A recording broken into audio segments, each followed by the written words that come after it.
Good morning, Trinidad and Tobago. Good morning to all of the loyal listeners of the Street 919 FM. Thank you for choosing the Street as your frequency of choice this Sunday morning as we head up to the morning drive time, 1 o'clock. Yes, so you're tuned into Cooking with Dominic on a Sunday. So I think the social media platform should be up and running. Yes, I'm seeing persons starting to log on. So good morning to all of you. Good morning to Mr. and Mrs. Giuseppe, Mr. and Mrs. Regis, to Mr. and Mrs. Primus. Good morning to you guys as well. To morning, Angie. Angie, I don't know. I don't know. Who say that? Who say that? Anyway, morning to Mother Turapuna. Tomorrow morning to all of the Allisons. Good morning. Nicole Caesar, Davia Andrews. Good morning to Patsy Edwards. All of you guys. Louise Matura, good morning. Let me say a special good morning to Florence Bazi as well. And condolences to you and your family on the loss of your mom. I know how that is. Good morning to Marissa Guevara Diaz as well. Yeah. So I'm seeing some folks here. Jennifer Edwards, morning. Jason King. Diane Mohammed, morning to you. Let me shout out to some of these people here. Angie Brisbane Bascom, good morning. Junior Edward, Sharon Williams. Who else is there? Ophelia Boyce, good morning. Alison Samuel, morning, Alison. Miguel Haynes, good morning to you. Jennifer Ferron, Kenneth Wilson, Neil Francois, morning. Who else we have there? Let me see. Elizabeth Ramtahal, good morning. Francilia Macano, morning. Leon Graves, Anthony Reynolds, Arlene Lewis. Yes, so many people are on. Lennox McEwen, good morning. Right, so it is now 11:18, folks. I hope that you all got your copies of today's Guardian and Express. Yes, if ever there were days to buy those two newspapers, it is this morning. But I'm going to touch on one this morning. Oh, yes. Them boys is good lawyers. Part 2. Last week we dealt with Mr. Ramdeen. We're touching on Ram Logan this week. That is a good lawyer. Yeah, you can't get no better than that. But I want to throw the misleader, the opposition, in the mix too, because I see she has taken issue with the Law Association's response to the whole issue, the Vincent affair, or the Vincent Nelson affair, sorry. And she vexed because she finds the Law Association are a bunch of cowards because they refuse to pronounce in the way that she wants. We will touch on that. Let me get into it one time, right? To show you how this woman is an upholder of wrongdoing and should never be the prime minister of this country again. I saw last night she went to the Wali Nagar, and if you see all of her MPs and councillors and chairmen of corporations and mayors, all of them like some loopy dog stand up in a semicircle waiting for her to come, you know. And this one, like, he leading the charge, Ravi Ratiram. If you see them like hands all over the place, oh gosh, she come in, half circle, and as the vehicle pull up, all of them waiting for the queen to jump out. Yeah, they beside themselves, bright-eyed and bushy-tailed. They know what to do. But she come out. The only thing they didn't do was to go down on the knees and genuflect and kiss her feet and then lie down on the belly prostrate so she could walk on the back like a human carpet because, you know, her feet too good to touch the ground. That's the only thing they didn't do. Bunch and look. But they want to call PNM people, the PNM a cult. Check all yourself and see really who is the cult, because the PNM don't worship Dr. Rowley like how you all worship Kamala Prasad-Bissessar. A whole task aside they had waiting on to escort her up to the stage. But they bad talking the president because the president mispronounced a few Hindi words in her presentation. Look. Anyway, Guardian article dated October 1st, 2021, Morning Central. I hope you're listening this morning. I know when I finish this morning, you'll come to say, I just come across as if, you know, because the UNC do it, the PNM could do it too. Well, all right, well, I take it in front. Opposition leader Kamala Prasad-Bissessar yesterday called on the acting commissioner of police and director of public prosecutions to investigate Attorney General Faris Al-Rawi for allegedly breaching the law with the sale of a car to former Police Service Commission member Roger Kewal Singh. Prasad-Bissessar wrote the acting commissioner of police and DPP yesterday on the matter, citing the Motor Vehicles and Road Traffic Act chapter 4850. In her 6-page letter, 6 pages, I'm going somewhere with this, right? So Don't touch your dial. She cited 24 points, basing arguments on several segments of the Section 19 of the Motor Vehicle and Road Traffic Act. In a statement, Prasad Bisesa said the recently reported revelations surrounding the Attorney General regarding the sale of his car to Kewal Singh were extremely serious. Extremely serious. She was referring to reported information coming out of a Freedom of Information Act request filed by Senior Counsel Anand Ramlogan. Look, if hypocrisy was a party, it would be the UNC. I come into something. The opposition leader added, if the allegations surrounding this matter are true, it would mean the Attorney General, the legal advisor to the government, is guilty of misconduct. Let me read that again for you. The opposition leader added, if the allegations surrounding this matter are true, it would mean the Attorney General, the legal advisor to the government, is guilty of misconduct. So she know how to identify misconduct in this situation. Hold on. In light of this, I have written to the Acting Commissioner of Police as well as the Director of Public Prosecutions, requesting that the TNT Police Service investigate the failure by Mr. Faris Al-Rawi to transfer motor vehicle registration number PCY 84 to Roger Kewal Singh and the failure to notify the Transport Commissioner of the change in ownership contrary to Section 19 of the Motor Vehicles and Road Traffic Act, Chapter 4850. She added, our fellow citizens who commit the offense, or this offense rather, are made to face the full brunt of the law. However, Attorney General Al-Rawi appears to believe he is above the laws of our land. Attorney General Al-Rawi has made a habit of flouting laws that he himself writes for everyone else to follow. And as the highest legal advisor to the government, he continues to bring his office into disrepute. The opposition leader called on the TTPS to investigate the matter to the fullest extent, and she said Al-Rawi must realize his position is now untenable and he should resign immediately. Right? All I hear that, right? All right. Listen to this one. If you think hypocrisy, there was no... when you think that they couldn't go any lower and they had reached the bottom with respect to hypocrisy, hold on. Right. I am reading here from an article dated. Let me pull it up. That's normal. Let me get it here. I want all you to listen closely. Again, Central, I hope you're listening to this. Not just you. Susan and the rest of you all upholders. Right.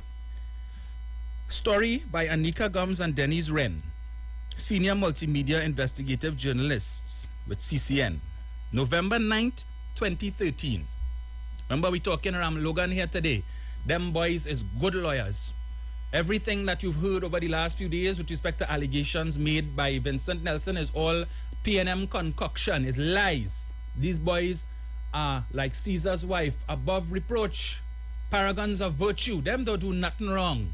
So anytime you hear somebody from the UNC name get called up or the police come with handcuffs, it's P&M propaganda, the P&M at its best, right? So I read that for you all there. Listen to hypocrisy. The $1 million luxury Range Rover TDV Vogue registered to Attorney General Anand Ramlogan has a new owner. Remember, this is November 9th, 2013. Security forces have, however, been duped over the last 15 months into believing that PCR2, one of the two luxury Range Rovers imported by Ramlogan, still belongs to him and have wrongly extended all courtesies to the new owner. Investigations have revealed the vehicle was sold to businessman Dev Debidin last year. This is November 2013, so since 2012 vehicle sell, almost at the end of 2013 it had transfer yet. Remember what she just said about Farisa? Further probing unearthed that Debidin paid the cost price for the Range Rover TDV Vogue. The transaction between Ramlogan and Debidin involved money being wired to a United States bank account, the Sunday Express has learned. Checks on various websites show that the average cost for a customized, fully loaded Range Rover is between 1.4 million to 1.6 million TT. When the exemptions to which Ramlogan is entitled are applied, the vehicle is reduced to approximately 800,000. Records at the Licensing Authority, Ministry of Transport, Ryson Road, Port of Spain show that the Range Rover TDV Vogue has not been transferred and the vehicle is still registered to Ramlogan. In fact, licensing officials are questioning why Ramlogan has opted not to transfer the Range Rover TDV Vogue to Debidin.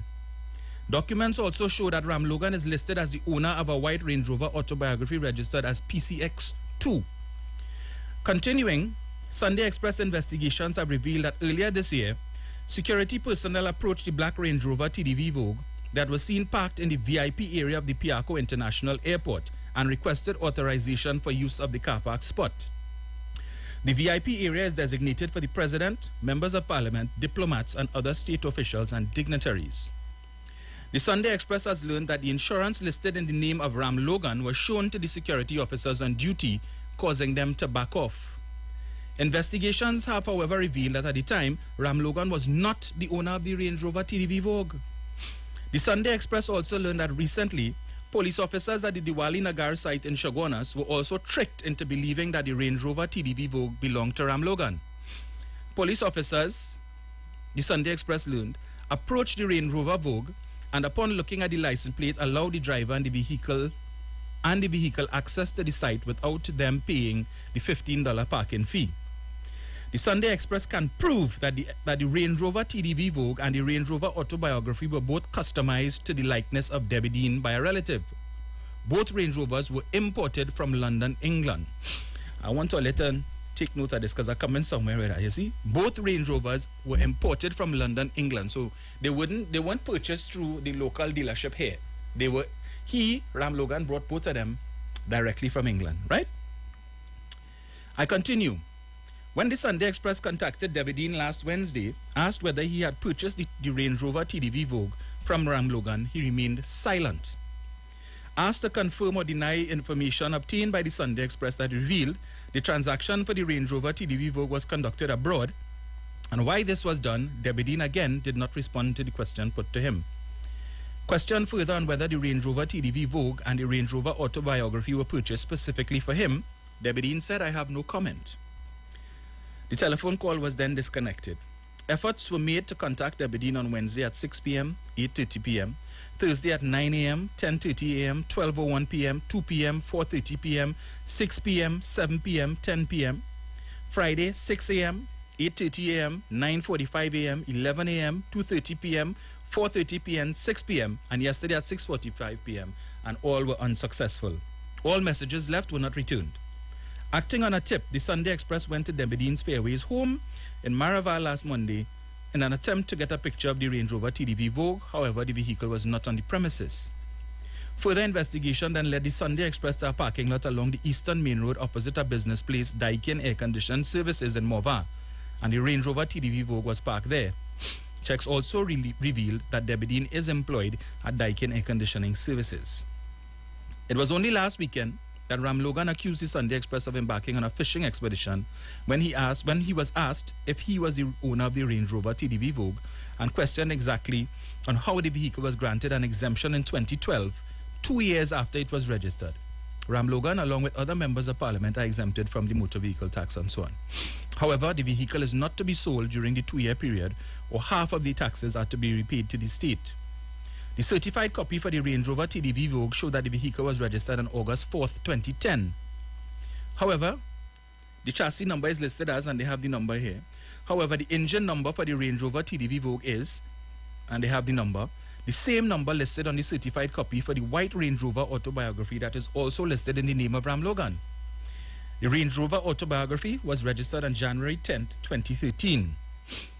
Telephone calls to Transport Commissioner Ruben Cato to explain the discrepancy listed on the certified copies of both vehicles last Wednesday, Thursday, and Friday all went unanswered. Investigations also found that on September 7, 2012, same-day approval was granted for the exemption of the Range Rover Vogue. Documents were also submitted to Customs and Excise declaring the importation of the Range Rover Autobiography. The Customs and Excise duties receipt number is listed as and dated right.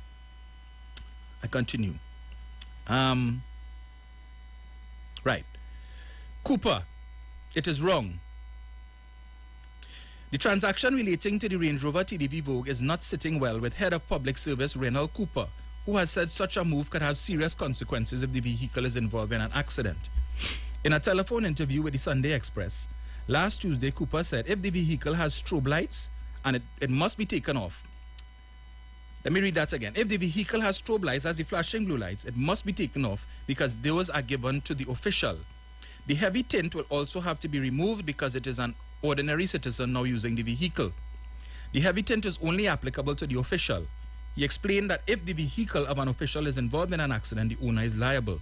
So if the person driving the vehicle is involved in a vehicular accident where someone is knocked down or damaged, is caused to their property, the police will be looking for the owner of the vehicle.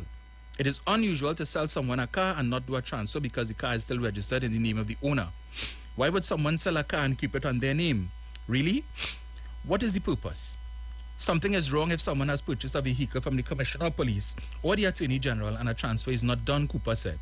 He said the buyer of the vehicle would not be able to take out insurance in their name, and you cannot insure a vehicle in the name of the other person. Something is wrong if an official sold a vehicle and it's still in their name.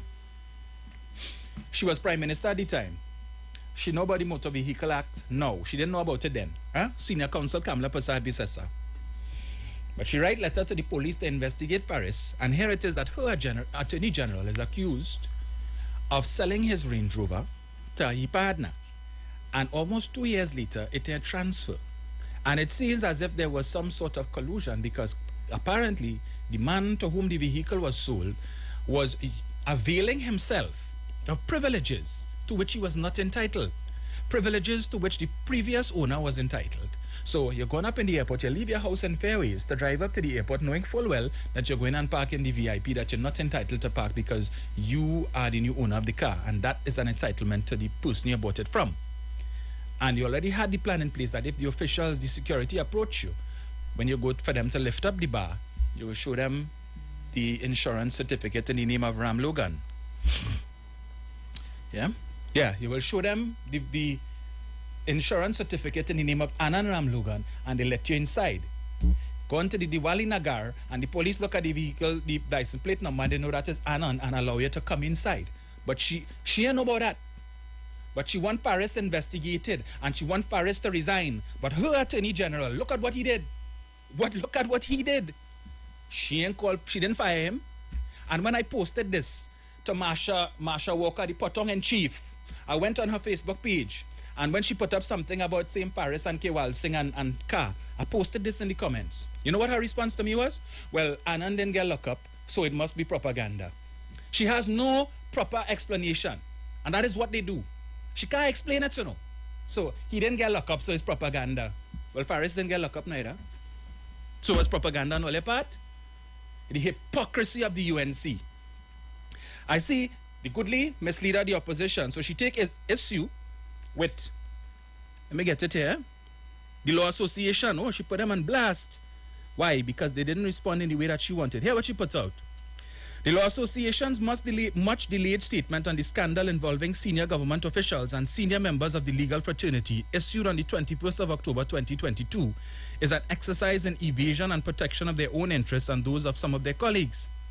The Council of the Law Association of Trinidad and Tobago has wasted the opportunity to use their weight as protectors of the rule of law and promoters of the administration of justice to firmly call out those members of their own bar who have been found wanting and to publicly denounce their conduct. It truly is a chilling moment for the democracy of Trinidad and Tobago when the Law Association will not vigorously defend the constitutional rights of citizens from prosecution. The right-thinking citizens of our country today cry shame on the Law Association of Trinidad and Tobago for their dishonorable cowardice in the face of the worst constitutional scandal in our country's 60-year independent history. Again, if hypocrisy was a person, you have 2 UNC attorneys before the court. Ram Logan is still before the court with respect to the witness tampering issue, where he was charged, 2 charges brought against him. He was fired by Kamala Prasad Bisesa for that. She fired her Minister of National Security for that matter as well. Scandal, right? This man is before the court accused of calling David West, who was at the time, well, to offer him the position of PCA director in exchange for him to withdraw the witness statement that he filed in support of the lawsuit that Ram Logan brought against Dr. Rowley. A most damning witness statement where David West outlines when Ram Logan came in as Attorney General, that David West at the time was the head of the, oh gosh, I forget the name of this authority that is responsible for extraditions, right? And he outlined in that witness statement the things that Ram Logan did to thwart the extradition of Ishan Steve. A most damning witness statement. Why didn't he want that witness statement to be entered and tendered into evidence? Because he know what it would have done with respect to Section 34. The claim by Jack Warner that Mrs. Prasad Bissessa received $8 million from Ishansi for Section 34. They forget that. But she didn't go to the Law Association to tell them, hey, this man has been charged. There's not an allegation. He has been charged. But she wants to talk here about who is to be found wanting, misconduct on the part of members of the association. Ramdeen is the subject of a police investigation, at least 2 police investigations, one involving the claim that he would have kept the money of one of his clients who was deceased. An allegation was made that an appeal was made on the original judgment made out to the man, and the man was dead, but papers signed by the man authorizing them to appeal the matter. How? How a dead man signed that? He is also the subject of an investigation into Prison Gate, where he is accused, and the DPP was of the unflinching view that a crime was committed there. He is accused of cutting and pasting witness statements to defraud the citizens of this country, right? Embellishing the claims of these prisoners, claiming that they received all kind of damages from a beating from prison officers, so that the courts could award plenty more money than they're entitled to. He is subject of police investigation. Ram Logan is before the court, but she didn't go to the Law Association to tell them, hey, why are these men still practicing? Why haven't you suspended their license? But she know she have an issue with the Law Association today because she find they didn't pull up Faris, and they didn't pull up Stuart Young, and they didn't pull up Amor. But don't touch Ramdeen and Ram Logan. Them boys is good lawyers. Yeah? They are victims of PNM witch hunt. Don't touch them. They're good. Go after Faris and Amor, but leave Ramdeen and Ram Logan. No problem. Today's Guardian. I tell you, go and get your copy. If you ain't get it, this is a keepsake. Every day, more and more revelations coming out. They ain't touching that with a 100-foot pole, eh? Not one of the UNC spokesmen have addressed the claims made in Vincent Nelson's notarized witness statement, where he gives dates and amounts that he is alleged to have transferred to Gerald Ramdeen's bank account. Not one of them touching that. All of them talk about last week, all the articles that was dealing with this Vincent Nelson matter in the newspapers last week Sunday. They talk about all except that one article. Ask them why. And when it is that you point it out to the supporters on social media, they can't defend it. So all of a sudden they want to pivot and tell you about all kind of thing about crime in the country and the state of the economy and the debt to GDP ratio. We're not talking that. Don't try to pivot. Don't try to deceive, right? Talk about that. But all you cannot defend it, because even you all, UNC supporters who reading it, all you know them men guilty as sin. But we're going again. Let me get this here. Right. So now, hold on. For all those of you who didn't get your copy of today's Guardian, and your Express too. Nelson to ACIB. Ram Logan told me that the AG salary too small. Yeah? You can't live on $33,000 a month before tax. Attorney Adan Ram Logan, senior counsel, allegedly offered an apology to Vincent Nelson, King Counsel, for asking for a kickback, saying the money he was earning as Attorney General at the time was very small and he needed to supplement the salary to survive financially. The conversation allegedly occurred during a car ride to Nelson's home in Jamaica. This revelation was in police statements that Nelson gave to the officers of the ACIB in January and February 2019 while in Barbados, and in April and May 2019 while in Trinidad and Tobago. These statements, exclusively obtained by the Sunday Guardian, were admitted into evidence in the Magistrates Court and also disclosed to the defense team of Ram Logan and Attorney Gerald Ramdeen, a former UNC senator, who had been accused of corruption in legal fees kickback scheme. The attorneys had denied wrongdoing and pleaded not guilty to the charges against them before the Director of Public Prosecutions discontinued the case against them recently. The DPP revealed that his decision was based on the refusal of Nelson, the state's main witness, to testify against the duo until the completion of a civil claim against the Office of the Attorney General. Nelson, in a statement, said between 2010 and 2015, He visited TNT for work on several occasions and had many meetings with Ram Logan, but would not have recalled the precise contents of every meeting. He did say, however, that these meetings took place in relation to the legal cases in which I had been instructed to act on behalf of the government of Trinidad and Tobago. These meetings, he stated, did not include any discussion in relation to kickbacks. But Nelson said he recalled with clarity at least 4 other meetings. According to a handwritten statement taken on April 30, 2019, and filed in the Port of Spain Magistrates Court, Nelson gave intimate details of these meetings. He said, the first meeting was in October 2010. I do not recall the precise date. It was held in Ram Logan's office in the AG's chambers in Port of Spain. He and I were the only 2 people present. During the meeting, he explained that he had conducted due diligence on me and wanted to instruct me to do work on a number of government investigations into state enterprises to assess whether there had been corruption by the former PNM government and to advise what action was to be taken. He also informed me that Gerald Ramdeen would also be working on these investigations. I understood from him that the investigations had already started. I had never previously known or heard of Gerald Ramdeen, although when we started working together, it became clear that he had known Ram Logan for a number of years.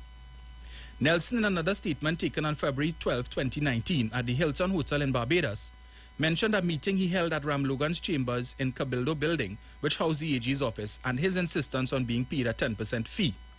He asked, name called, to leave the room, leaving Ramdeen and myself together with him at this point. So one of the name called is Debbie Dean, but you would see that in the Express, not in the Guardian. Varun Debbie Dean, that's the other name mentioned in the Prison Gate affair, right? So I don't know if it is that he probably didn't want. Anyway, let me not go there. He mentioned about the kickback and he stated that it is a condition that I pay 10% of the fees to him. And I told him that this is not something that we ought to be doing. And his reaction was that this was a condition and he insisted. Salary too small. Apart from these meetings, Nelson mentioned in his own notarized statement that Ram Logan again asked for a percentage of fees in November 2011 and outlined how the fees would be paid. He also recalled another meeting in September 2012. This was in Kingston, Jamaica, and took place in Nelson's car on their way to his home. I was told by Ram Logan that he was attending a meeting of Caribbean Attorneys General, and he requested that I invite him to dinner at my house in Jamaica, and I did so. I arranged to collect him from, I believe, the Courtyard Hotel in Kingston. When I arrived, Ram Logan was with a young female lawyer who was, as I understood, working in the AG's department. I do not recall her name. Ram Logan traveled to my house in my car, and the female lawyer traveled in his car with a driver. During the course of the journey, I recall that Ram Logan made a sort of apology for asking for a kickback by saying the words to the effect that his salary as Attorney General was very small compared to what he was previously earning as a self-employed attorney, and that he needed to supplement the salary to survive financially. Who sent you? If you know you couldn't survive on that salary, stay in private practice, but you so wanted to be Attorney General. Why? Legal fees, kickback. Right? 5 years, you could get a boon. And if you win the election in 2015, 10 years, well, after that, you could retire. Nelson was also questioned by the ACIB about the following letter that he provided to the state as evidence that it was allegedly backdated and sent by Ram Logan to him.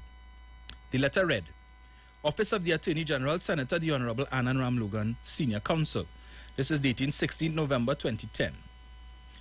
Dear Mr. Nelson, I write further to our meeting to confirm my interest in retaining you to provide legal advice to and representation for the state.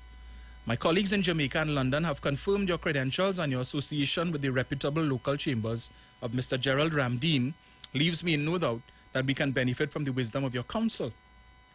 As I informed you, the aim is not only to obtain your litigation experience, but also to assist in the training of lawyers in my ministry and at the bar, generally in Trinidad and Tobago, so that they will be in a position to undertake legal work you will be undertaking on behalf of my ministry. So Mr. Ram Logan did his due diligence, yes? How many other attorneys did he do due diligence on to determine who would be pliable to pay tithes? Mr. Nelson mentioned at least 2 other Queen's Counsel, then, now King's Counsel. Why would he do that? Why would he seek to incriminate 2 of his colleagues at the risk of being sued if he was lying? This man take plenty risk for a PNM witch hunt, yeah, for a PNM contrived conspiracy. So everything that Nelson say was made up. The PNM, Al-Rawi pay him to make up that story, yeah? The letter, according to Nelson's statement, was to support a claim of fiction that Nelson was renting chamber space from Ramdeen, which Nelson denied. He dismissed the arrangements as a sham in his statement against Ramlogan and Ramdeen. In his statement to officers of the ACIB on April 30th, 2019, Nelson indicated, the Attorney General, Ramlogan, purported to give substance to this agreement by writing a letter to me. The letter, purportedly signed by Anand Ramlogan, dated the 16th of the 11th, 2010, was sent to me electronically via text message. I cannot remember the name of the person who sent it on Mr. Ramlogan's behalf, but I recognize Mr. Ramlogan's signature due to our business dealings. Nelson's statement noted that in the letter, here it is, Ramlogan attached the designation of senior counsel at the end of the correspondence dated November 16, 2010. However, he, Ramlogan, had not become senior counsel until December 30th, 2011. So a whole year before, the man don't know what he's going to do, what he and Kamala talk about. As soon as they come in 2010, hey, senior counsel, boy. Yeah, boy. Man done started to put SC after he named a whole year before he got it. You think it easy? Ramlogan pissed off. Ramdeen was my friend and I trusted him. In a statement that Nelson gave to the ACIB officers in Barbados on February 2nd, 2019, he spoke about how Ramlogan became pissed off after he fell out with a particular, well, at that time, Queen's Counsel, with regard to monies to be paid to him. Nelson said in 2015 he had met with Ramdeen at the Hyatt Hotel. I was asked by Ramdeen to repay him about £15,000 as he had done me a favor of paying my subscription renewal fees. He indicated he needed the money because his fees were late from the Ages Department. This led him to saying that Mr. Ramlogan was pissed off that Queen's Counsel's name called haven't paid what was to be paid to him, that is Mr. Ramlogan. Mr. Ramdeen told me that, well, Queen's Counsel at the time said that he had to sell a house first to be able to pay the monies. Plenty money you had to pay there, boy. Nelson said during the years 2010 to 2015, he developed a good working relationship and friendship with Ramdeen. We worked a lot and he became what I would consider my friend. We socialized together during this period and I trusted him. For example, I traveled with him for a weekend to Tobago and even stayed at his home. Hey, Papa, your house in Tobago too? Taxpayers' money, boy. Nelson, making reference to his notarized statement, said that a plan was concocted to draw up an agreement between himself and Ramdeen for him allegedly using Ramdeen's chambers while in TNT. Nelson, however, told police he visited Ramdeen's chambers on approximately 5 occasions and did not rent any chambers. Chamber agreement was a sham. Nelson also added in his statement that he located a document pursuant to the chamber arrangement. The document was intended to show that I was employed by Ramdeen's chambers, where he says he collected, among other things, chamber fees. The reason why the document is a sham is that it is dated 2010. Ramdeen was not in Cornelio Chambers in 2010, so he could not have signed the document for 2010 at Cornelio Street. It seems when you have your hand in the cookie jar and you're seeing all this money, you tend to slip up, making juvenile errors. The wire transfer payments he indicated were made to Ramdeen's Scotiabank account, which in turn would be handed over in cash to Ramlogan. Nelson said since they were still friends in 2013, he sought Ramdeen's assistance in depositing £520,000 into his RBC account since he didn't want his ex-wife to see the payment on his bank statement. He told police it had nothing to do with kickbacks, but rather a single payment of £520,000 which related to my finances. He said Ramdeen volunteered to help me and suggested the transfer of funds to RBC account through his own personal account, thereby allowing me to place the funds in the RBC account without revealing its existence. I agreed to do this. I transferred £520,000 to his account on 23rd July 2013. When I made the transfer, I notified Ramdeen as well as the director of my investment account with RBC. Unfortunately, Ramdeen's bank refused to undertake the transaction and the £520,000 was returned to me in its entirety on the 6th of August 2013. So it seems the bank finally wised up after all this money coming into account, hundreds of thousands, millions of dollars in cash being withdrawn. They finally say, something ain't right here. All right, did they red flag the account and inform the FIU? I just asking. As a former banker, that's what I would have done. He goes on to say, my bank statements are available and clearly show the same reference number for both the payment out of my account and the payment back in. Ram Logan and Ramdeen mom on allegations. Last Tuesday, Guardian Media reached out to Ramdeen by telephone to answer some further questions about the Nelson matter as it related to the allegations made against him and Ram Logan in the criminal case that has now been dismissed. Ramdeen said, we are not making any further statements on the matter. Why, sir? The UNC supporters saying that you and Ram Logan supposed to make plenty money, that when the case dropped, all you're supposed to sue the state and get millions of dollars for wrongful arrest and malicious prosecution. Why haven't you all done so yet? What are you waiting on? All is good lawyers. Sue Faris. Take him for everything that he worth, man.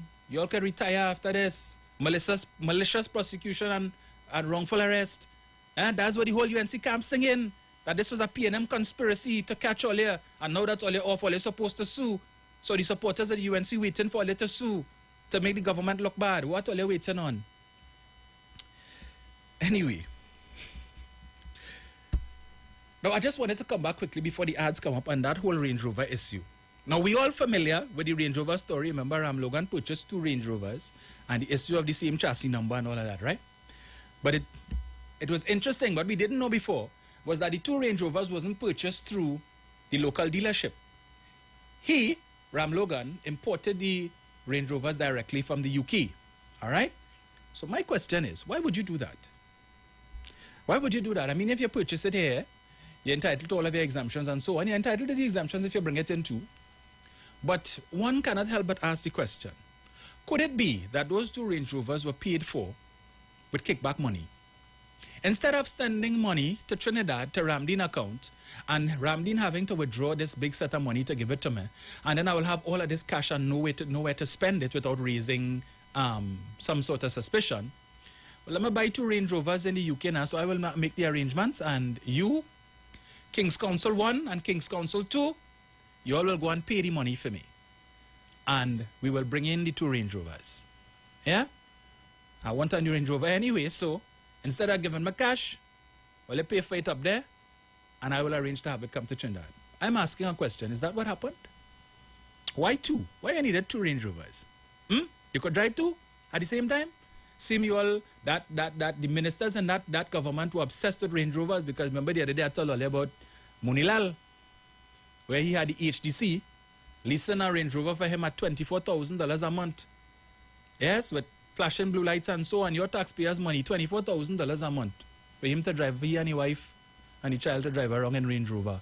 While some always stand up in the hot sun and rain on the bus route waiting for Maxi to go to work. Yeah? But you have supporters of the UNC defending this nonsense. I want to tell me and you and the rest of citizens of this country that we mad. That everything that we read in here with respect to what Nelson is saying took place, all that is a lie and a concoction. Yeah? That's not they're going to start to tell you is the same thing as email gate. But the PNM drinking Balize juice, PNM supporters, and the PNM is a cult. When we go into the ads, we're coming back. Stay locked. You've got bills to pay, and so do we.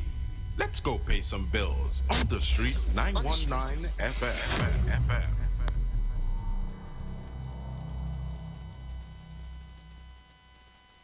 Your Tobago Carnival experience begins here. The ultimate carnival premiere event. The first premiere event of Tobago Carnival 2022. Your event celebrity cast starring Showin Winchester, Kamanabi, Viking Ding Dong, Swap Dan Swabi, Mr. Oscar B, the beautiful Adana, Mr. Iwer George, straight out of St. Vincent, Kimmy Fabulous, Patrice Roberts, the soca queen herself, will be gracing the stage live with all her massive hits. October 25th, Pigeon Point Beach, Heritage Park. Are you ready? Mud is life! Mud on mud! Mud is life. Great Fed weekend. Mud Mass! Kong Point, Tobago. Saturday, 29th of October. Juve morning in Tobago. Mud is life! Hey!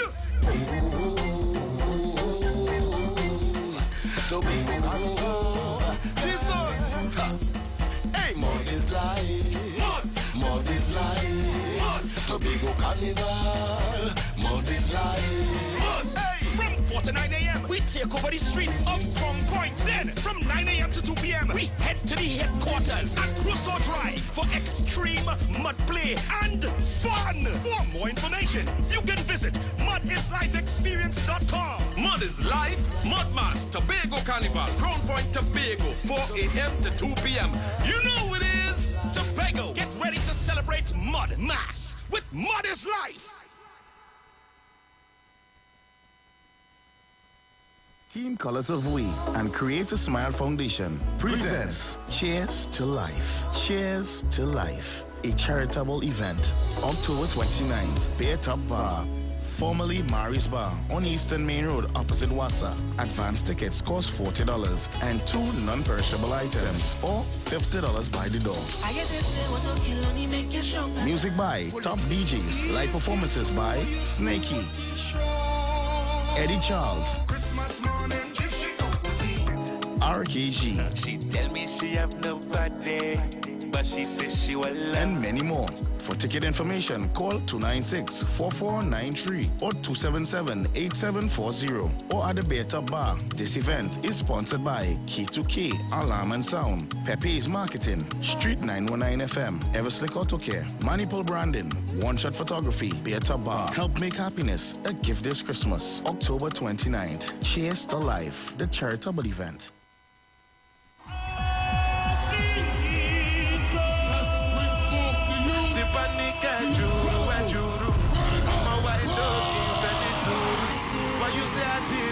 For you, if I do anything you want me to do, maybe another time, maybe another life. You what? What? Last, now everybody gonna jump right by. Have to say bye bye yo, bye bye yo. You're performing live everywhere. People love your music. You're gonna be performing for us today.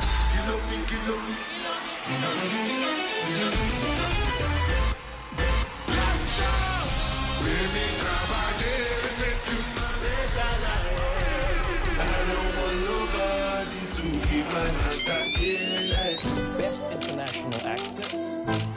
If you send me the location.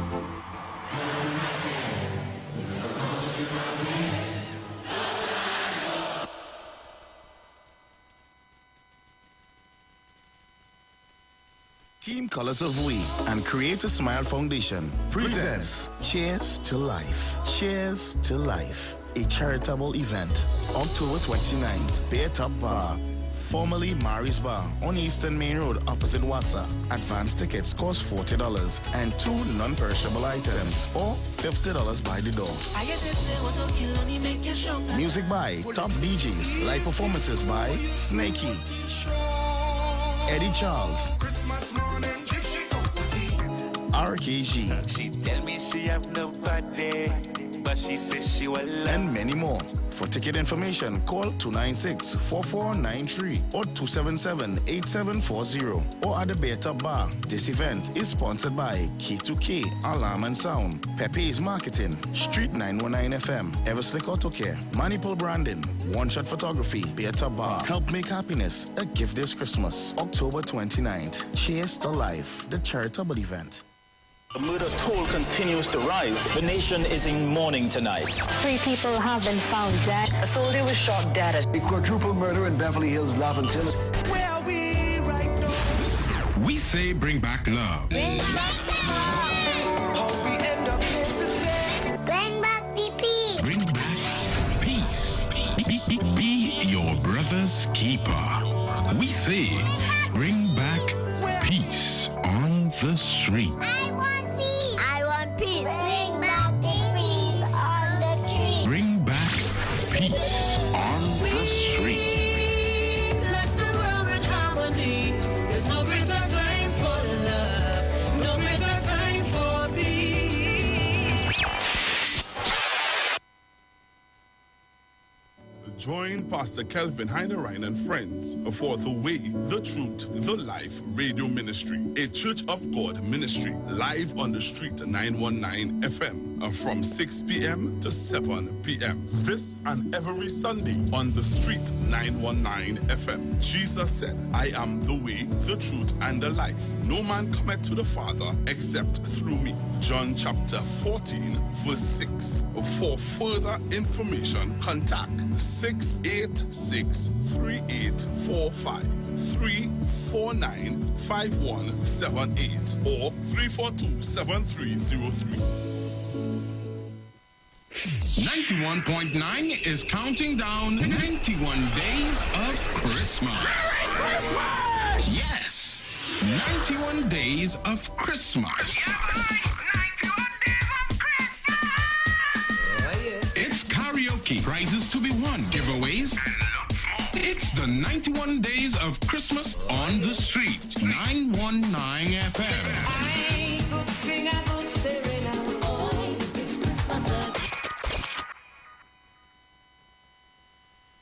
Want to furnish your home in style? Stylish Furniture makes this possible. Shop using our affordable layaway options to purchase any of our modern sectionals, dining, living room, or bedroom sets, and receive a dinner voucher for two at Atelier's Restaurant and Lounge. For further information, contact us at 652-2542, 652-2688, and 790-1202. You can also visit any of our branches located at 101 Crackness Village, Princestown, and 51 Rushwood Street in San Fernando. Stylish Furniture, for the style in you. Make today a lucky day with KFC Lucky 7 buckets. Savings never taste so good. KFC in your neighborhood. 7 pieces are delicious. Mouth water and chicken. 5 regular size for $1.17. Now that's savings. KFC Lucky 7 buckets. 7 buckets. We're lucky with KFC. Happy to save with a KFC Lucky 7 bucket for only $117. We're lucky with KFC. Share the live. Share the live. The Street 919 FM on Facebook and Instagram. Share the live. Iowa George on Instagram. Share the live. Iowa TV and Street TV on YouTube. Share the live. The Street 919 FM.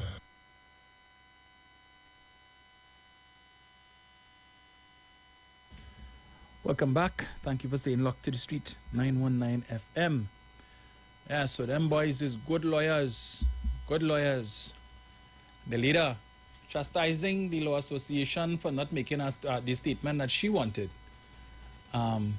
with respect to former AG Faris Al-Rawi, current AG Reginald Amor, and Stuart Young. Oh, she want them, condemn them to the highest, but them two boys, Ram Logan and Ramdi, them is good lawyers. Now, allow them to continue to practice law. Yeah? So let's set the example. 342-008-146-65391. If hypocrisy was a party. Hello, good morning. Good afternoon, sir. Good afternoon to you, sir, Mr. Dominic Romain. Yes, sir. I am good. Right. I want to know, having touched base with the program. Everything right? Mm-hmm. Yeah, man. All right. Can't complain. Yeah. Dominic, I don't intend to waste time, right? I'll get straight to the point to the reason why I called. I want to ask a question, and with the question I'm about to ask here, correct me if I'm wrong, right? I'm allowing myself to be guided along the way as I make my contribution, right? So bear with me, please. When it is an attorney, right, is doing, again, I know the distortion, right? No. Right.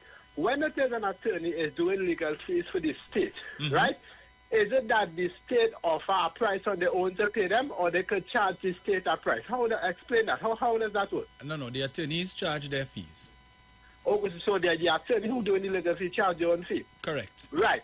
So, okay, in order for the kickback to become an option now, how does that happen? Is it that the state themselves has lied to say you're doing legal fees and give them that money in order to give them back in order to make the kickback an option? How does that happen? Because if you're doing legal fees for the state and charge a price and have to pay kickback from that, and you're paying it out of your salary, so I don't see how is that going to benefit you.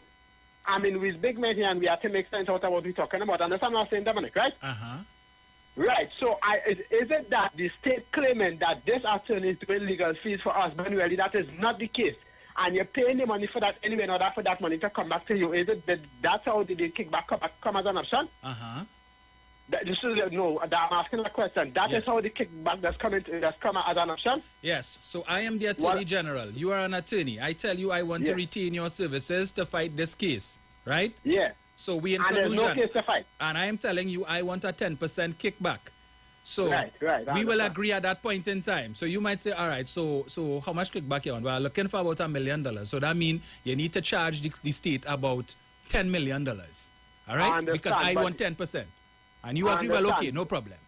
Right, I understand all that. Right. But the bottom line is, you're not doing no legal fees for that. You, the only just arrange that for you and the partner to make a money here. That's what happening. Right. So you get the case. So I tell you, I want you to sue Malcolm Jones. I given you that brief. You will charge the state $10 million for that brief. So you go and sue Malcolm Jones for the state. So it's looking legit. I give you Then you send me an invoice. When there's no case at all. As what? Yeah. When there was no case at all. That is what I wanted to find out. Anyhow, on to the next matter here right now. You hear me, right? Uh-huh. Right. In relation to this whole Nelson and Anna Ramlogan and Gerard Ramdin matter, what I find, the only how they could bring this matter to a close here is because Nelson withdraw from testifying unless he paid the money that he sued, unless the money that he sued in the state was paid to him, right? Yes. Or it's only on that basis he's going to come forward and testify. Correct. My thing is the DPP that step in here and tell the government here we're going, and they have a 31 days period in order to do what it is they had to do, and is it that within the 31 days period, settle all your agreement with Nelson, and if it is not done within the 31 days, dismiss the matter entirely. Now, Nelson, you plead now, listen, I understand what I'm saying, Dominic, and if I'm wrong, correct me, please. Nelson plead guilty for defrauding the state money. I personally not saying he deserving of no money, what it is he wants from the state.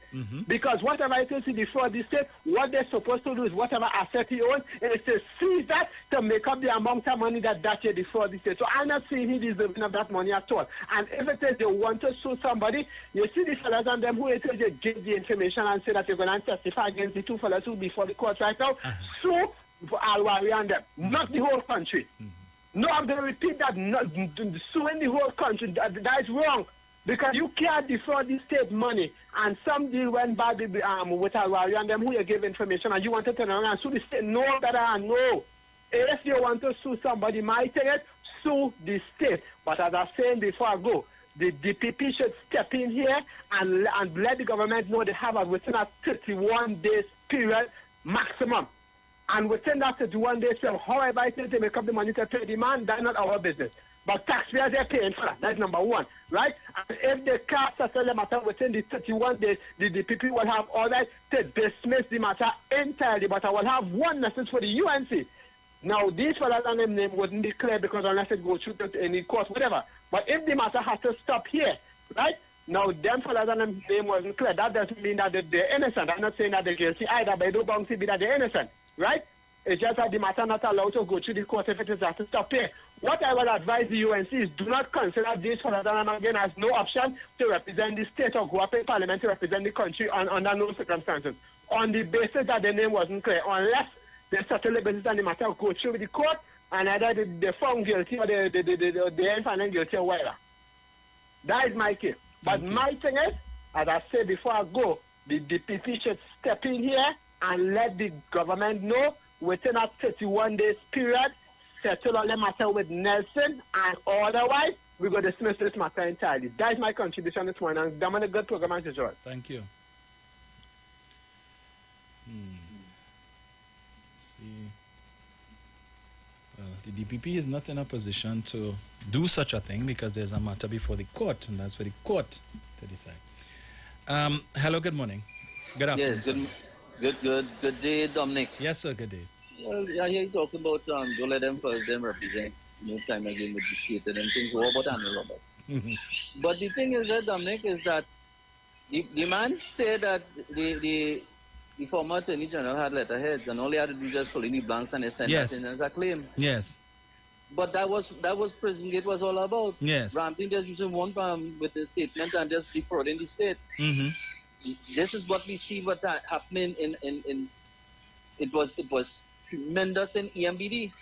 Yes. Most of the contractors and them couldn't provide proper documentation because the documentation that is sent through and the auditors in the ministries and them went through the documents, they didn't have anything supporting and they couldn't even find the work shown. And Kola, you remember the Education Facilities Company Limited, where after the election they found 4 workers in our office, a back office, in Long Circular Road there, backdating contracts. Backdated contracts. Yes. So it's something that UNC does. But my thing with Kamala, she hypocrisy. You know, she was a member of a cabinet that hanged Dolce and the gang. Mm-hmm. Well, how did the DPP operate? Not the DPP, sorry. How did the AG operate it? Mm-hmm. He wasn't the front man lying in front dealing with that matter with Dolce. Yes. Who was Clint Huggins? Clint Huggins wasn't a former police officer turned gangster. Mm-hmm. And who approached him to give a witness statement against Dolce? Mm-hmm. Was it the DPP who did that? And who made the deal with him to give him the same immunity from making jail and them things?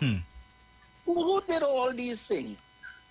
I mean, so if the UNC could do that because they want to get rid of Dolce and his gang, which they were successful in that. And matter of fact, the last time I see Trinidad hang so much people like that is the days when I think is Captain Hook or somebody on the thing way back in the days when the English people they used to hang pirates. They hang these people on them, and after that was the end of that, you know, because after that they really anything. But what my argument is that they're talking about interference. But if you understand the role of the Attorney General is to defend the state, and if these guys and them have committed crime against the state, the AG and them have a duty to go after these white collar criminals, and we have almost zero accuracy of dealing with white collar crime, and I keep telling people, white collar crime is what fuels the crime that we see happening here. If you start to deal with white collar crime, you will see how the crimes in Trinidad will start to boil right back down. Deal with these people, deal with them and deal with them decisively. But if you have a high official public officer who is she's the opposition leader, and the thing is, how Kamala is caught up in this whole thing. Kamala Prasad, the sister from Honeywell, Honeywell saw all these things happening, you know. She saw what it was doing, all these other crooked things it was doing with these all sort of things.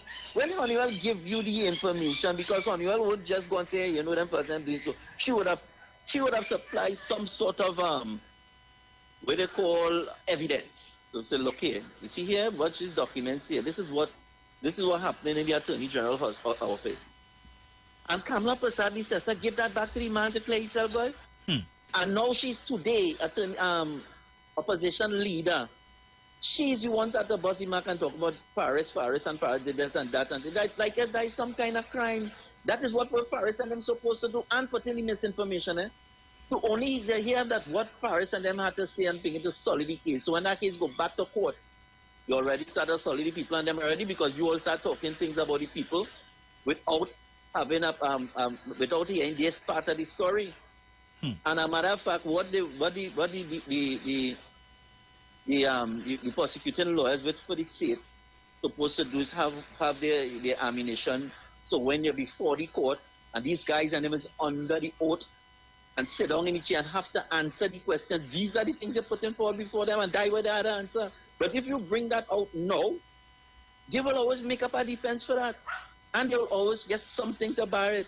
The first thing they will do is go and claim go back to the court and say that these things was tried outside there and they're victimizing them and so on so case and the constitution right has been breached. They will do things like that. They don't know exactly how the government is angling this thing and coming at this, and this is what Kamala is trying to do. Sully it outside first and protect these people and them. And she is indirectly behind these fellas and them because she, as a prime minister, should have do what she's swearing on the I think she's swearing the guitar that she to uphold and protect and to do what manner of man, how did I say it in front of the president with the hand on the book. to protect this country. She got information from Honeywell about her AG, and she protected the AG. So the AG continued doing a racket, and he's in his trouble here today, and she's today now trying to protect him from answering, so people to get justice in the country. You see how crooked this whole thing is, and who it leading back to? Thank you very much. Thank you, sir.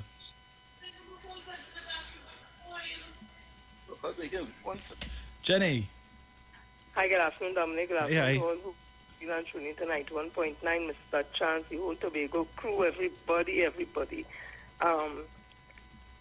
Ramesh Lawrence Mirage SC would have said, when they were screening for the candidates, I think it was for 2010 election, he went in to be screened. Mm-hmm. Kamla Prasad Bisesa was a part of the panel, and the question asked to him was, would he pursue corruption as he would have done in the past? And yes. He told them yes. He said when he was leaving, Anna Ram Logan was going in. And then he went on to say who became the AG of Trinidad and Tobago when the PP/UNC won elections. So that to me set the trend. When you look at Rishmi, you look at the things that Abdullah said, that she corrupted. He told about corruption and she never did anything. Roger says she does lie, she corrupted. God rest his soul. What's his name? Makandal Daga said it thief and money like they invented. He never see so much corruption in his life, and he would have lived a long life all during the 1970 Black Power movement and PNM and all that. So he said the first time he sees so much corruption. And it goes on and on. Remember Solicitor General Ms. Donowell Donaldson Honeywell, when she would have complained to the sitting Prime Minister at the time, Kamla Prasad Bisesa, about the goings on in the prisons and the whole pace and copy and all that.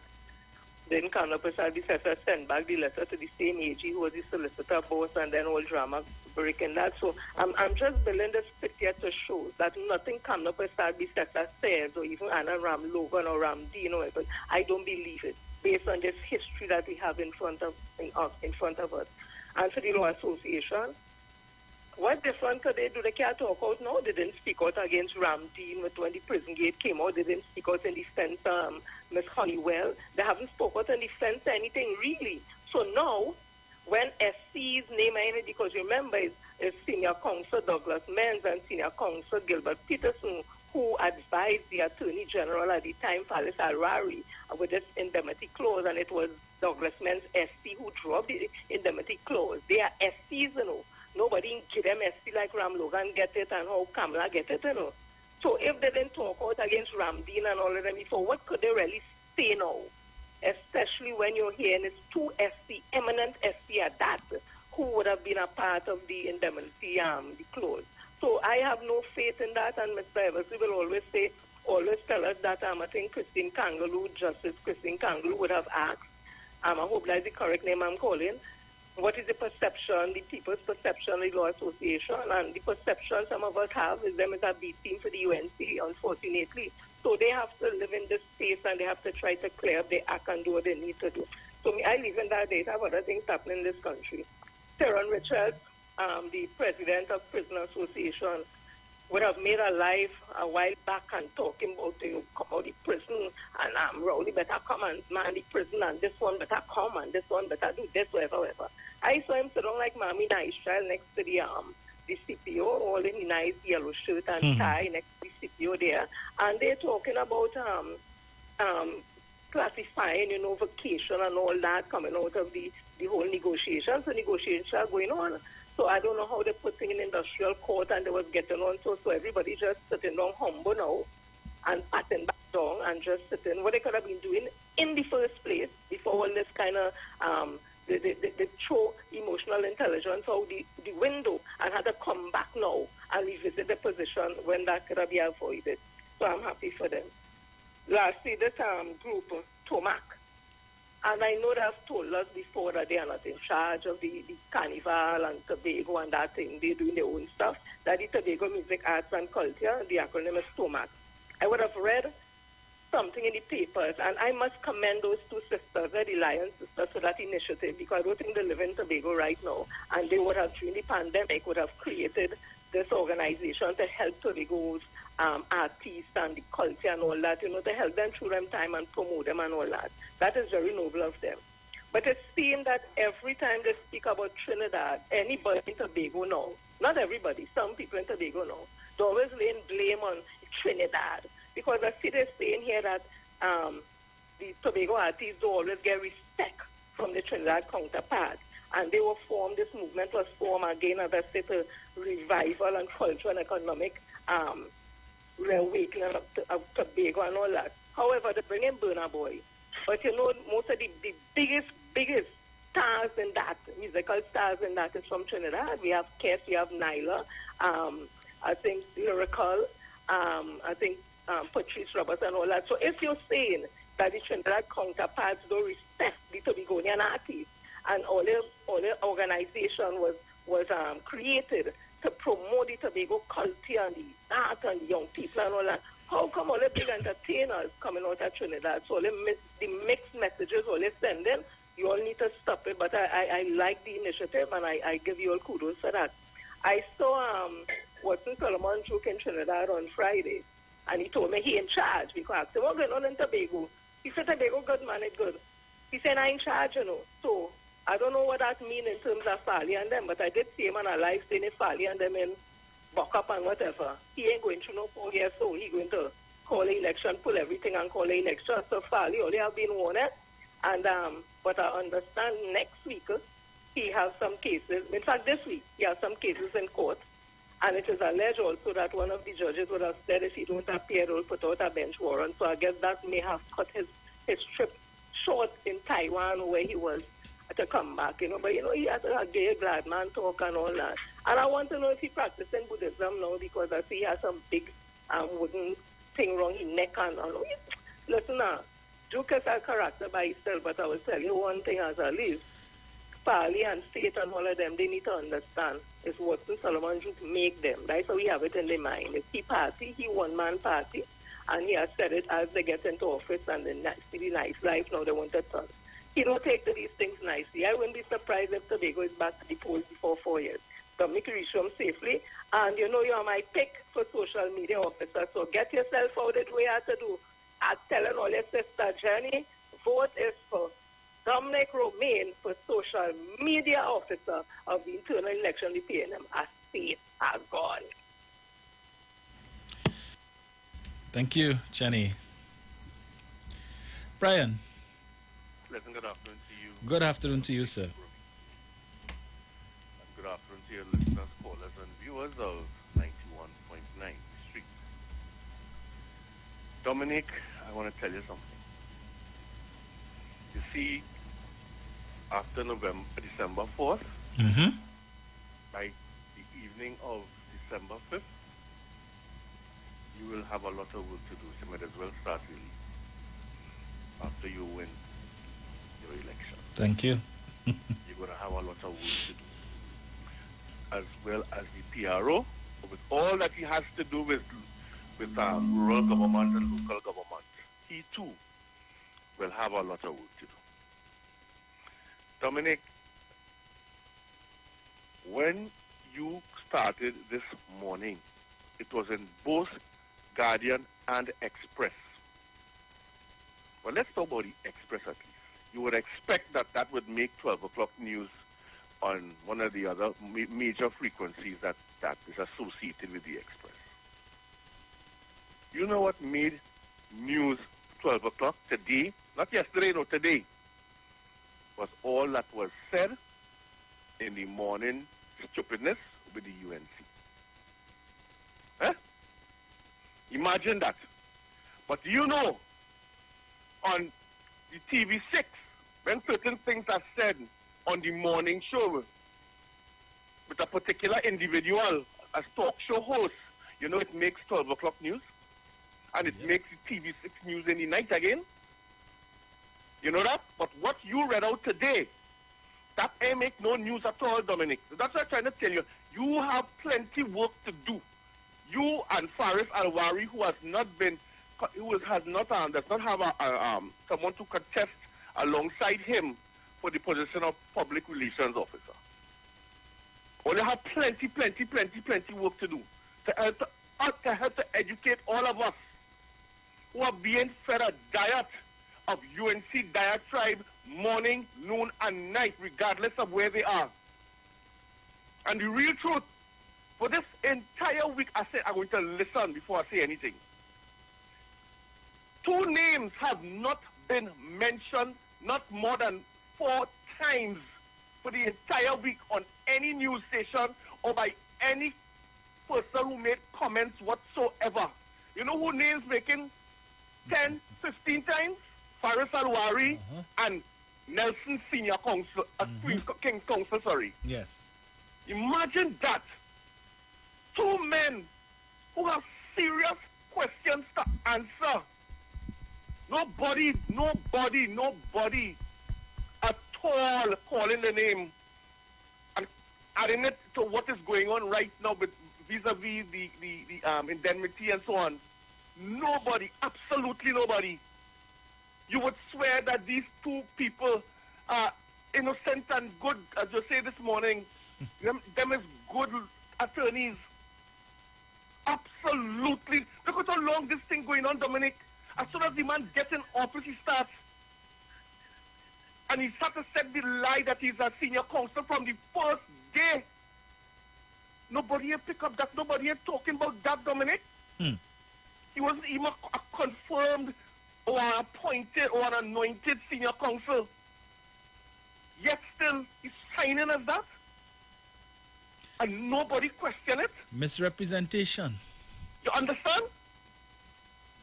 And it continued unabated. It was like you know, like I have a dream. I know what I'm going to do this morning when I go to work. No, that is how it sounds. But Brian, the man would have been misrepresenting himself for at least a year before he became senior counsel. Nobody called on law association of Trinidad and Tobago to discipline him for that, huh? No, not the criminal bar. Yes. By who? You know who? Yes. What your name? The misleader lawyer. Yes, Khan. You understand? Not one of them. I say, but wait now. This has to be really a jokey, please. This Latin, this criminal bar, as they like to call themselves, dressing up in jacket and tie, and so on. They have to be a joke. Eh?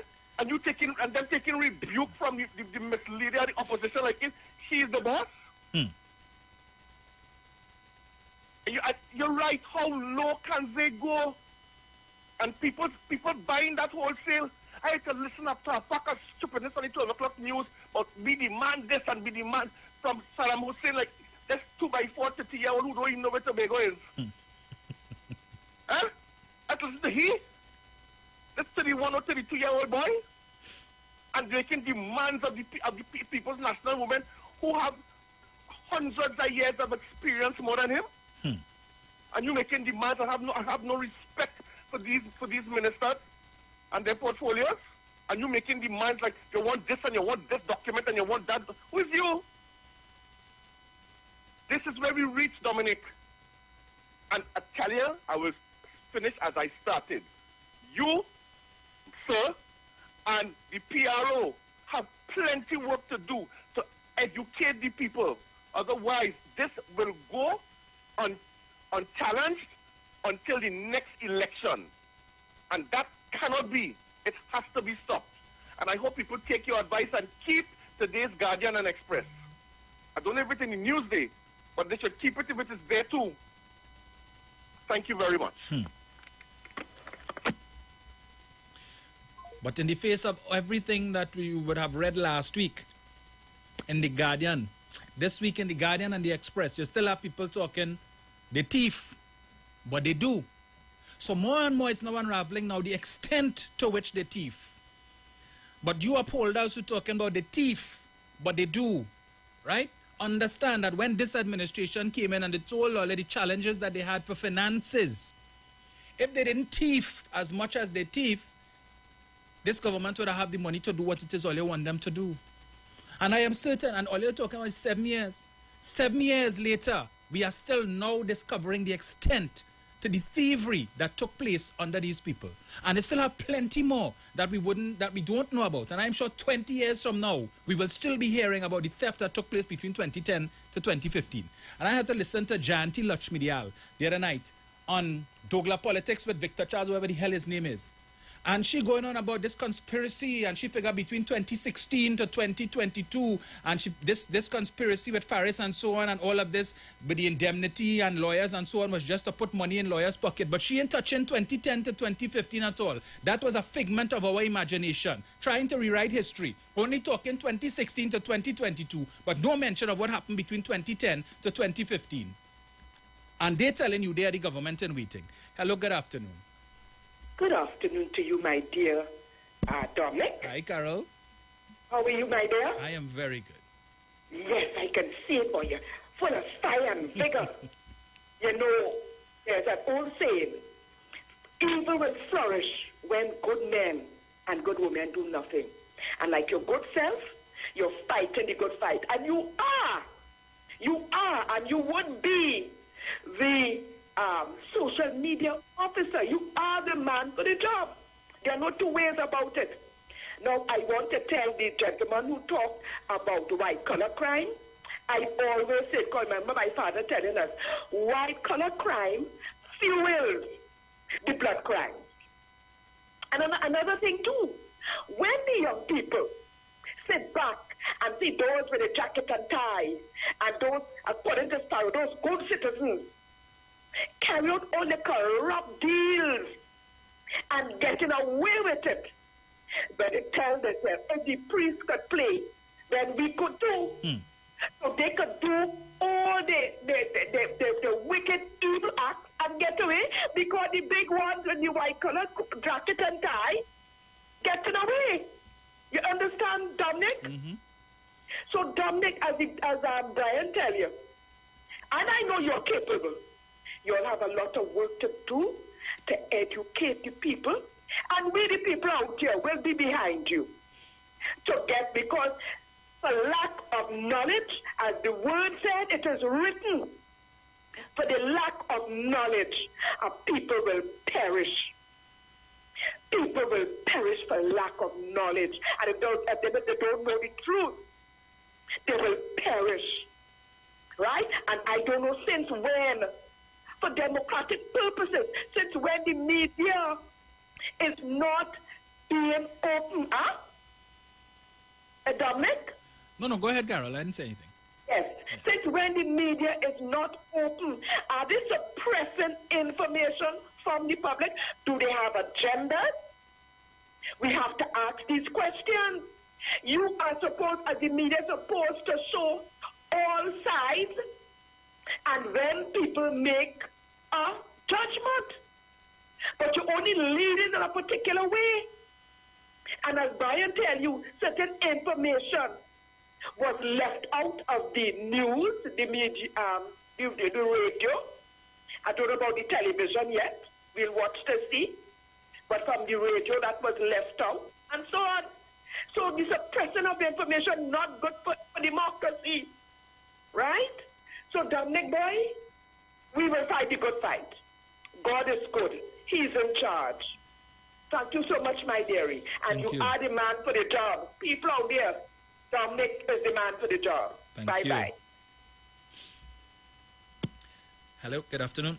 Good afternoon, my brother. Good yes, afternoon, sir. My social media officer. I have no other body there. I'm receiving that. Right. First up, Dominic, I want to find out something, right? I want to find out some questions, right? Putting into the King's Council, Vincent Nelson, right? Now, they are saying that he was sick, right? And he had cancer and so forth and so forth. That was his words, not mine. I don't know it was his words, not mine, right? Why the medical records not coming forth to prove to the public or records or whatever that, okay, at so and so time, at so and so date, X, Y, and Z was diagnosed X, Y, and Z. When you're coming now, right? It's alleged that they say he is cancer free. I don't know. Mm-hmm. Right? So was that a tailspin to hoodwink the people to believe that you were in that predicament and you're coming now because you know water more than flour, that you're coming now to sue the state because you gave evidence and you didn't get it in your bargain, so you want to sue the state. And you see, I think, Dominic, that this law association in this country, they need to revamp that whole association because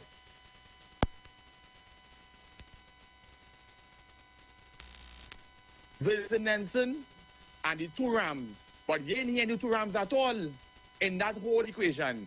All you hear is Alwari and Wilson Nelson, the King's Council. You ain't hearing the Rams at all. The Rams and them okay to roam free the country. But then we have people like Matt Walker, King Silly, all them social media, Lake Bamsi, coming to defend the foolishness that these people have we in this debacle today. You understand? But at the end of the day, let justice take a course. If they feel they get away in Trinidad and Tobago, the UK the UK waiting on them in the pond to pick them up. You understand? Because Dominic, I get so disenchanted with this association in this country. It warrants some questionable action because I want to know where is Israel Khan or Khan allegiance. You understand? But anyway, yes. I locked on and I listened, and guys, give your support to the new social media officer, the Honorable Mr. Dominic Roman. I locked on and listening. Saparia, good afternoon. Sukunya, locked on. They thief, but they do. Don't worry.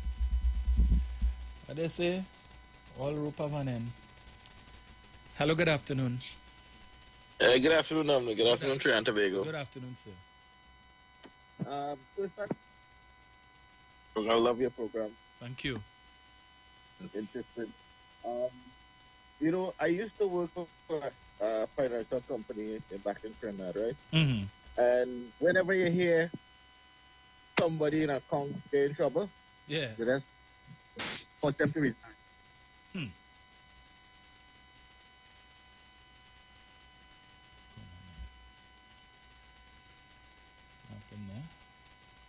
I don't know what happened there, caller. Like we lost you. Prime Minister France. You hear me? Yes. You hear me still? Yes, I'm hearing you. Yeah. I love the stance the Prime Minister take when it comes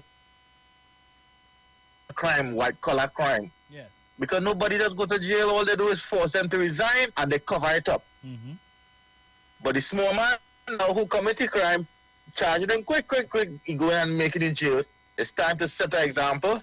And I don't know if Trinidad really ready for Prime Minister like Dr. Rowley, because, as somebody trying to make things right, they will make some unpopular decisions that you mightn't like and you mightn't understand at the time.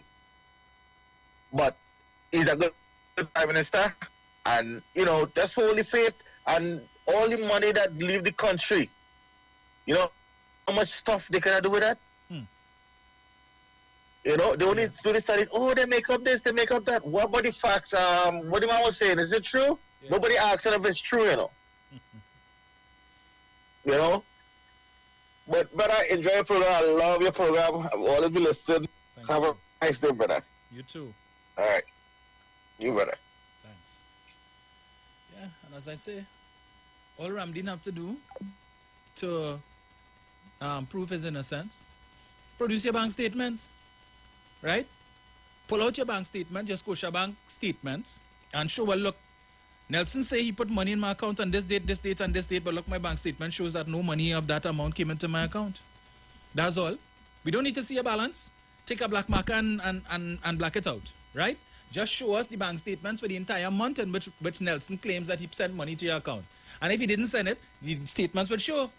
The UNC, since they know how to get into people's private business, remember they get source of funds and so on with respect to Foster Cummins. Before Mrs. Regis even left the bank, they all up in her business, all her private business exposed. Yeah, they know how to get cabinet notes and all of this to put up on the big screen on the Monday Night Forum.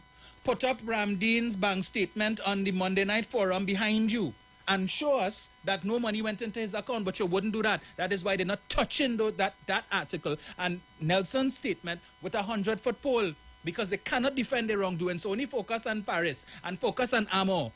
Don't focus on what it is Vincent Nelson saying, because they thief, but they do. Andrew. Yes, brother. Brother Dominic. Yes, sir. I'm listening very attentively. And you know what keep coming to me all the time? Lawmakers supposed to make law. And the government, I think the government of the country now is supposed to make some sort of law that a magistrate, a judge, them have a certain amount of time they could give a lawyer before they could start a case. If it's 10 times, you come to the judge, you say you're not ready, okay, give it a 10 times. After that 10 times, you come the next time, you have to be ready to start a case. And you'll get serious with matters. Because you can't tell me lawyers have 15, 20, 50 cases. How under this earth you could get any sort of justice or any fair trial with a lawyer with so much of cases? You understand? It is only fair, you know. It is only fair. And the lawmakers have to make those laws. They have to pass those laws. And it must be done that way. You understand? Don't put in no judgment to say, just have it, because I used to go to Arima Courthouse when Churchill Johnson was there. And I see Churchill Johnson, sometimes a lawyer come in 3-4 times. He come and he say, you're ready.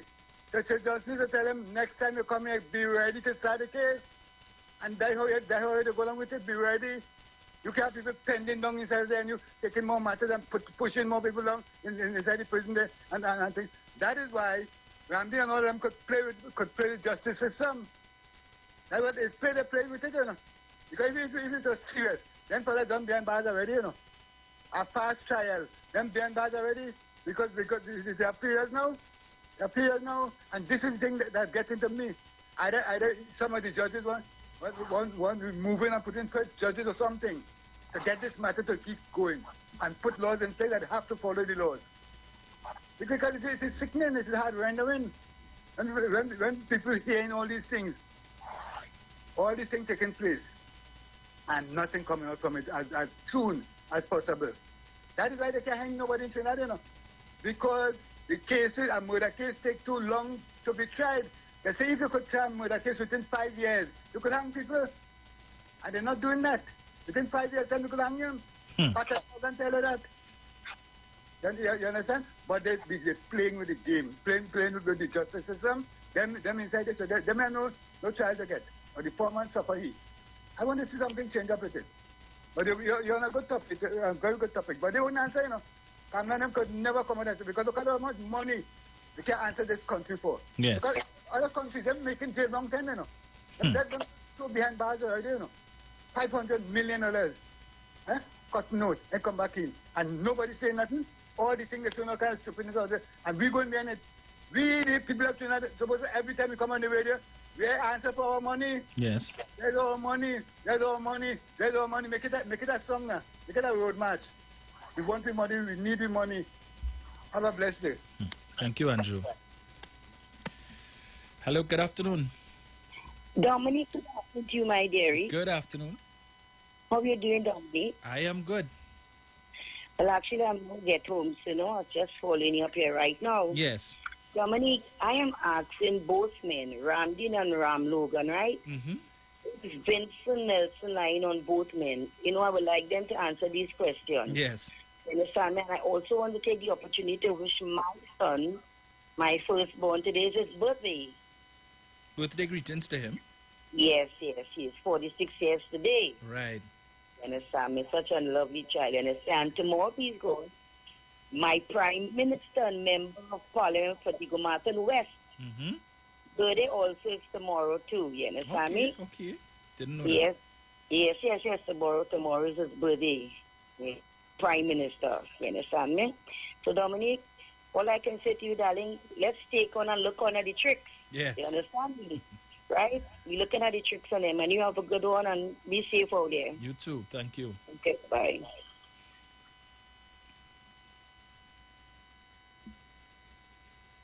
Them boys is good lawyers. They ain't do no wrong.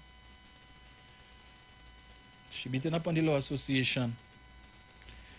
Kamla Prasad Bisesa is the biggest upholder there is in this country. But you have people in this country who tell you they're in their right mind. But she must be Prime Minister again, right? And telling you support Kamla. Right. All right. Hello, good afternoon. A blessed day to you, Dominic. Greetings, sir. And congratulations to the Prime Minister on his birthday tomorrow. Indeed, birthday greetings. Blessed greetings to him. Yes. They will never like him. He for real. He don't stick. And as I always say, time longer than twine. We want the money back. One man leave this country, how much millions of dollars and end up in Panama? Huh? She went to a football World Cup in Brazil with your grandson on a briefcase, VIP, pass through VIP. Yeah. They love money bad, but afraid jail. And they could say what they want, but my Prime Minister, he ain't budging. He stands predominated like a wall. And you're doing the right thing for this country. They wanted to embargo on this country, you forget? And all the racial slurs, they can't take that to the bank and they can't sit in a plate for food. There was never ever about country. And I say it again, time longer than twice. The jail and fire, I didn't want you to go nowhere. They had to make jail right here. Right you here. Safe and bless the king, I gone. Great to PNM. And we shall prevail. Always prevail. Indeed. God is great. God King. Thank you. Mano. It's our man, good day. What's your good day to you? Good day, good day.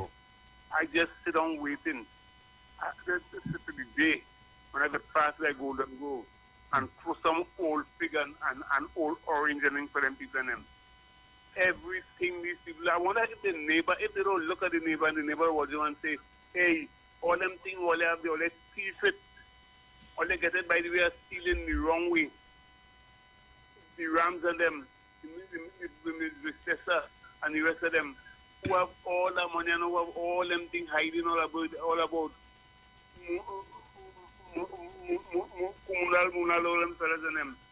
who have things all about. The neighbors don't tell them, hey, all they thief. The neighbors will watch them, or they don't, when all they get up, they watch all the neighbor in the face and tell them good morning. Or they can't, and Raman and Munilan and all the fellas and people like all who did these wrong things. All they could watch all the neighbor in the face and say good morning on a Sunday morning or a Saturday morning or the Sabbath morning. When all they go Ramlila and all these things, Nagar, all they could watch one another and tell them, hey, good night and all kind of things. All they know, all they do all this wrong thing, all they thief all this kind of money or get involved in all kind of wrongdoing. I just waiting for you, Dominic, when I get past and throw some old pig and old orange across the fence in Aruka. To get them people and oh God, but I fed up for them. And everybody talking about Nelson, you know, a lot of people saying not more Ram and Ram. Yes. Nobody saying much more Ram and Ram. All that money, all they had in the Prime Minister's place, they were Ram and all kind of things. That was a right thing it was doing with Protester. That was something right it was doing. Oh God, no. Listen, people, we have to, I don't know, no? Anyway, Carol and Jenny, good afternoon. Salman, everybody who listens. Good day, Zina, everybody. Only have a good lunch today. Girlfriend and the mother, everybody, only have a good lunch. Yeah. All you must go to jail. I'm waiting for that. I'm getting on my knees and asking God to do the right thing. Or to inspire the DDC or whoever, or the judge to do the right thing. All you must go to jail. All you only about sleeping, only nothing about the country. But they never doing nothing. When I say yes, them do something good for the country, the people are glad that they done something for the country. All you go to jail. I gone.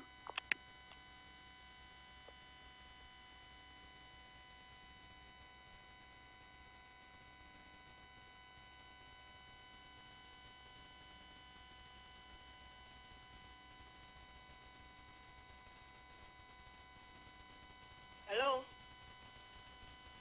Hello? Hello? Yes, go ahead, caller. Dominic? Yes, ma'am. Good afternoon. Good afternoon. I want to talk about for my Prime Minister. Tomorrow birthday is birthday. Yes. Dominic, I want to ask a question. When the from Canada now, when them come to Trinidad as president and vice president and they had to go back, how much money that they get back go back with?